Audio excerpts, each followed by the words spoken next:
আসসালামু আলাইকুম, সবাই কেমন আছেন? আশা করি অনেক অনেক ভালো আছেন। আমি আল্লাহর রহমতে অনেক অনেক ভালো আছি। আজকে আপনাদেরকে দেখাবো ঘরোয়া পদ্ধতিতে ফুচকা তৈরির সহজ পদ্ধতি, যেভাবে ঘরোয়া পদ্ধতিতে ফুচকা তৈরি করে। তো এখানে হচ্ছে আমরা সবাই ফ্যামিলি সবাই একসাথে হয়েছি। আসলে গ্রাম অঞ্চলে যখন সবাই একসাথে হয়ে, আর ডিসেম্বর মাস তো এখন সবার বেড়ানোর দিন, তো একসাথে হলাম সবাই, এই জন্য অনেকগুলো ফুচকা তৈরি করতেছি। এখানে রেডিমেড যে ফুচকাগুলো কেজি হিসেবে পাওয়া যায় ওগুলা নিয়ে আসা হয়েছে। তারপর হচ্ছে এগুলো এখন বাজার পরে হচ্ছে আমরা ফুচকাটা তৈরি করব ঘরোয়া পদ্ধতিতে। তো সেটাই দেখাবো আপনাদেরকে আজকে। এই যে ফুচকাগুলা কিন্তু অনেকগুলো একসাথে, কারণ আমরা এখানে ফ্যামিলিতে একসাথে অনেকজন হয়েছি।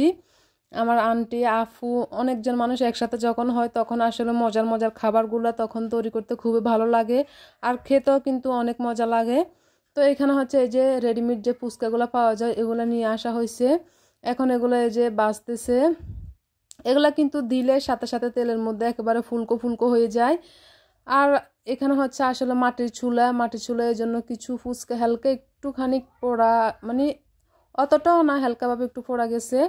তো যাই হোক, এটা খাওয়া যাবে। পরগুলা কিন্তু এখন আর পোড়া যাচ্ছে না, সুন্দরভাবে একেবারে ফুলকো ফুলকো হচ্ছে সুন্দরভাবে।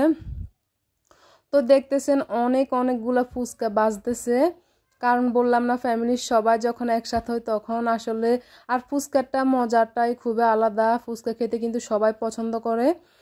তো ফুচকা খাওয়ার মজাটাই আলাদা। সবাই যখন আসলে এটা কিনেছে, যখন আমরা ঘরে তৈরি করে খাবো তখন কিন্তু অনেক ভালো লাগবে, আর অনেকগুলো একসাথে খাওয়া যাবে। আর এতগুলো ফুচকা আমাদের ফ্যামিলিতে অনেক লোকজন, অনেক টাকার হয়ে যাবে। এই জন্য কিন্তু আমরা যদি ঘরে তৈরি করে নিই তখন কিন্তু টাকায় টাকা বাঁচবে। তারপরে হচ্ছে অনেকগুলা ফুচকা খেতে পারবো সবাই মিলে।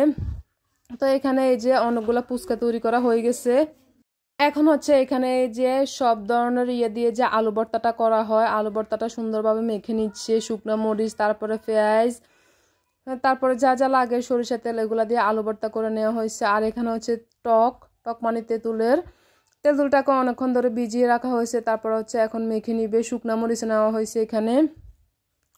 তো দেখেন এটার মজাটা আলাদা। আর কিন্তু ফুচকা তৈরি করতে কিন্তু অনেক সহজ, খুবই সহজ পদ্ধতিতে ঘরোয়া ভাবে ফুচকা তৈরি করা যায়। আর এখন যেহেতু রেডিমেড ফুচকা পাওয়া যায়, রেডিমেড ফুচকাগুলো শুধু এনে তারপর হচ্ছে ভেজে নিতে হবে। ভেজে নেওয়ার পরেই কিন্তু আলু ভর্তা তো সবাই তৈরি করতে পারে। আর এখানে যে ডিম কুচি করে নিয়েছে, শসা, পেঁয়াজ, তারপর হচ্ছে লেবু, ফুচকা, এখানে হচ্ছে টক এই যে তেঁতুল আর কি।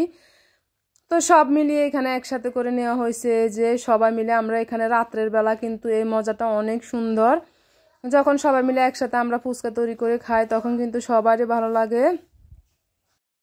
তো এখানে যে এখন হচ্ছে যে তেঁতুলের টকটাকে এখন পানি দিয়ে শুকনো মরিচ, কাঁচা মরিচ দিয়ে হচ্ছে মেখে নিবে, এখানে লেবুর রস দিয়ে দিবে। তো যেভাবে আসলে অন্য অন্য বাইরের ফুচকা কিন্তু অনেক ধুলাবালি থাকে, অনেক ময়লা আসে যখন ফুচকাটা আমরা খাই, কিন্তু আমাদের অনেক সবাই পছন্দ, এই জন্য আমরা বাইরের ফুচকাটা খেয়ে থাকি। তো যখন একসাথে অনেক মানুষ হলাম তখন এখানে কিন্তু ঘরোয়া পদ্ধতিতে ফুচকাটা সহজভাবে বানিয়ে সবাই মিলে মজা করে খেয়ে নিলাম। তো এখানে টকের সাথে লেবু, তারপরে হচ্ছে চিনি, লবণ সব কিছু দেওয়া হয়েছে। যে এই টকটা দিয়ে কিন্তু ফুচকাটা খেতে অসাধারণ, খুবই মজা হয়। শুকনা মরিচের গুঁড়ো দিয়ে দিয়েছে এখানে, যে শুকনা মরিচটাকে একটু ভেজে তারপরে হচ্ছে তাকেও দেওয়া হয়েছে সুন্দরভাবে। তো সব কিছু এই যে আমাদের এখানে আইটেমটা তৈরি করতেছি আমরা সবাই মিলে। আমরা এখানে কিন্তু অনেক লোক, আমি আসলে সবাইকে দেখাতে পারছি না, কারণ যেহেতু আমরা সবার পেজটাকে দেখাই না, এই জন্য অনেক লোক দেখাতে পারছি না। আমরা অনেক আনন্দ করতেছি সবাই মিলে। তো এখানে এই যে এখন হচ্ছে অনেকগুলো লেবু একসাথে দিয়ে দেওয়া হয়েছে। এখন ফুচকাটাকে সুন্দরভাবে একটু ছিদ্র করে হচ্ছে আলু ভর্তাটা ঢুকিয়ে তারপরে পরিবেশন করা হবে। তো এই যে সবাই মিলে একটু একটু করে ছিদ্র করে হেল্প করবে আবার, কারণ এত ফুচকা আয়োজন করলাম আজকে, আমাদের মজাটাই আলাদা একেবারে। এখন হচ্ছে এই যে আলু ভর্তাটা ঢুকিয়ে নেওয়া হচ্ছে, যেভাবে আসলে যে দোকানদাররা ফুচকাটা তৈরি করে বিক্রি করে সেরকম করে কিন্তু আমাদের এখানে আরো সুন্দরভাবে তৈরি করে আমরা এখানে খাবো আজকে। তো এই যে এখন হচ্ছে ছিদ্র করে যে ইয়েগুলো ঢুকানো হয়েছে ভর্তা, তারপরে হচ্ছে শসা দেওয়া হইবে, পেঁয়াজ, শসা, কাঁচামরিচ আর লেবুর রসটাকে তো দেওয়া হয়েছে এখানে। আর এখানে হচ্ছে ডিম সিদ্ধ করে তারপরে ডিমটাকে একটুখানি কেজে কুচি করে নেওয়া হয়েছে। তো এইটা হচ্ছে আমরা যখন সন্ধ্যাবেলার নাস্তা হয়ে যাচ্ছে দুইতে, এখানে হচ্ছে আমরা এখানে খুবই মজা করতেছি সবাই মিলে। তো ডিসেম্বর মাসে কিন্তু সবাই একসাথে হয়। ডিসেম্বর মাস যখন ঈদের সময় বন্ধ ছুটিতে সবাই যখন একসাথে হয় তখন মজাটা আসলে অন্যরকমের হয়। তো এখন আমরা যেহেতু গ্রামের বাড়িতে বন্ধের সময় আসলাম, তখন কিন্তু এই মজাটা খুবই ভালো লাগে, বেড়াতে যাওয়া কিংবা মজা করে কোনো কিছু খাওয়া। তো এটা খুব সুন্দর একটা জিনিস আসলে, সবাই মিলে একসাথে হলে ভালো কিছু করা। তো এখানে এই যে এতগুলো আমরা ফুচকা তৈরি করতেছি অনেক মানুষের জন্য। এই যে শসা, এখন হচ্ছে শসাটা পরিবেশন করা হবে। শসা, পেঁয়াজ, তারপরে হচ্ছে দিয়ে দিবে ডিম সিদ্ধটাও করে নিয়ে একটু কুচি করা হয়েছে সুন্দর। এখানে পেঁয়াজ শসাটা দিয়ে দেওয়া হচ্ছে। এখন নিজের মতো করে টকটা দিয়ে দেওয়া হইবে, যার যার ইচ্ছা, মানে সবার এক প্লেট করে সবাইকে দিয়ে দিবে। অনেক লোক বললাম না, এখানে সবাইকে দিয়ে দেওয়া হবে এরকমভাবে। তো এই যে টকটা এখন দিয়ে দিচ্ছে একটু একটু করে।